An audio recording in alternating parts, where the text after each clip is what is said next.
రాహుల్ గాంధీ పర్యటన కొనసాగుతుంది. ఇప్పుడు లైవ్ చూద్దాం.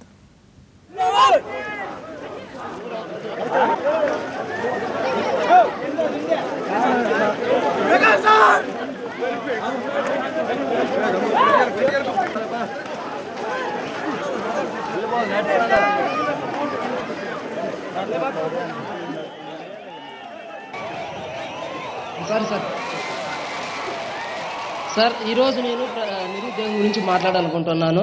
నా పేరు విశ్వేశ్వరయ్య, ఎస్సీ సార్. నేను సార్ నాది డిగ్రీ కంప్లీట్ అయింది సార్. డిగ్రీ కంప్లీట్ అయ్యి 3 సంవత్సరాలు అయింది. ఈ ప్రభుత్వం, ఈ తెలుగుదేశం ప్రభుత్వము అధికారంలోకి వచ్చే ముందు మేనిఫెస్టోలో ఇచ్చిన విధంగా ఇంటికో ఉద్యోగము, నిరుద్యోగ భృతి ఇస్తానని ప్రకటించింది. అధికారంలోకి వచ్చిన తర్వాత ఈ నిరుద్యోగ భృతి కానీ ఇంటికో జాబ్ విషయం కానీ పట్టించుకోవడం లేదు. మాకు నిరుద్యోగ సమస్య అనేది ఎక్కువగా పెరుగుతూ ఉంది. అదేవిధంగా విద్యా హక్కు చట్టం గురించి చెప్పాలనుకుంటున్నాను సార్. సరే, విద్యా హక్కు చట్టం గురించి చెప్పాలనుకుంటున్నాను సార్. సార్ నేను డిగ్రీ కంప్లీట్ అయ్యింది. తర్వాత మా నాన్నగారు ఎంబీఏ సార్ ఎంబీఏ చేసేకి నన్ను బెంగళూరు కార్పొరేట్ కాలేజీలో చేర్పించినారు సార్. అక్కడ చేరాలంటే అక్కడ చేరేకి అమౌంట్ ఎక్కువ, డబ్బులు సార్. అక్కడ చేరాలంటే సార్ ఇప్పుడు భాష మాట్లాడతారు. ఒక నిమిషం. सब लोगों को धन्यवाद कर रहा हूं. हमारे अनंतपुर डिस्ट्रिक्ट को भावी प्रधान राहुल गांधी जी आने के लिए हम सब इधर से आए, हम बहुत खुश रहे हैं. मैं स्टूडेंट का बाप हूं.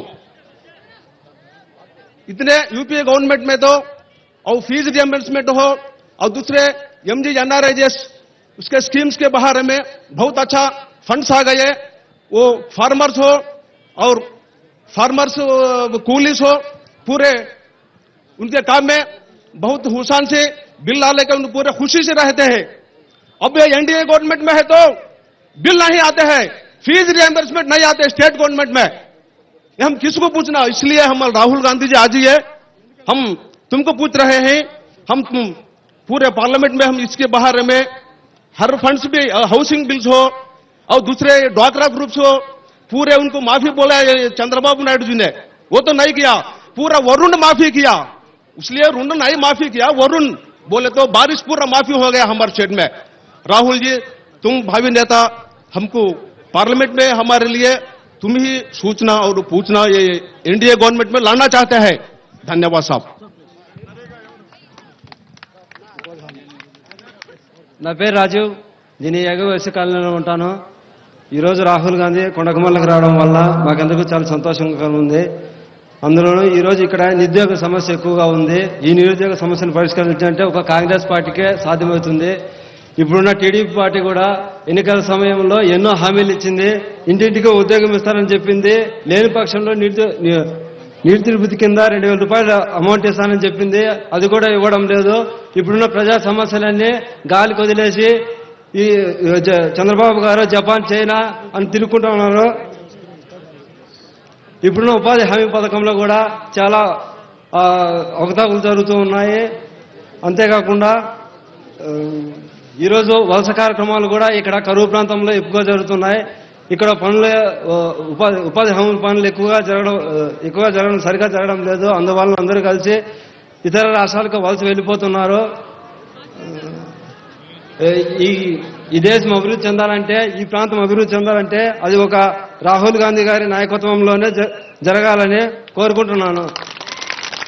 జై కాంగ్రెస్.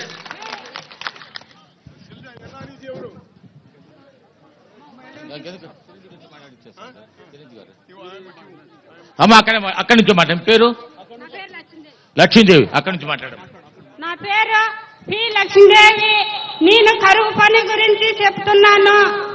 మాకు పనులు లేక వలసపోతున్నాము. కేరళ, తిరుపతి, బెంగళూరు అట్లంతా పోయి నా కొడుకుని MBA చేపించి చాలా అవసరాలు పడి చదివించుకుంటున్నాము. మాకు రాహుల్ గాంధీ వచ్చిన దానికి చాలా సంతోషంగా ఉంది. మా సమస్యలు రాహుల్ గాంధీ తీరుస్తాడని చెప్పుకుంటున్నాము.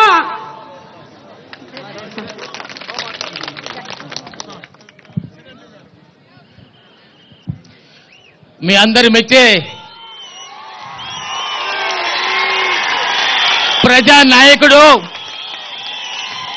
మాజీ కేంద్ర మంత్రి, మెగాస్టార్ కొండల చిరంజీవి గారు మాట్లాడతారు.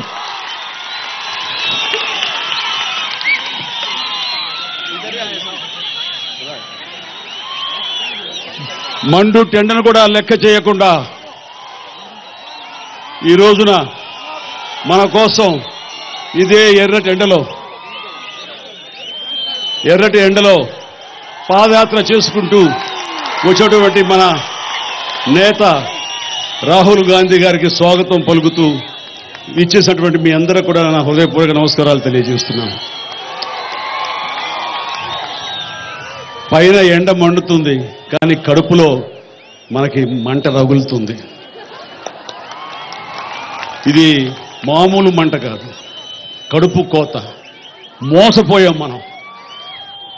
ఈ పరిస్థితుల్లో మీకు నేనున్నాను అంటూ భరోసా, ఆత్మస్థైర్యం, మీకు వెన్నుదన్నుగా ఉంటానంటూ విచ్చేసంటే రాహుల్ గాంధీ గారికి మరొక్కసారి మీ అందరి తరపున హృదయపూర్వక ధన్యవాదాలు తెలియజేస్తున్నాను. ఎప్పుడు కష్టకాలంలో ఉన్నా సరే కాంగ్రెస్ అధిష్టానం ఇక్కడికి వస్తుంది. మరీ ముఖ్యంగా ఈ అనంతపురం జిల్లాకి వచ్చి మేము ఉన్నాము, రాబోయే రోజుల్లో కష్టాలు ఉండవు అంటూ భరోసా ఇచ్చి మీలో ఆత్మస్థైర్యాన్ని నింపేటటువంటి గతంలో కార్యక్రమం జరిగింది.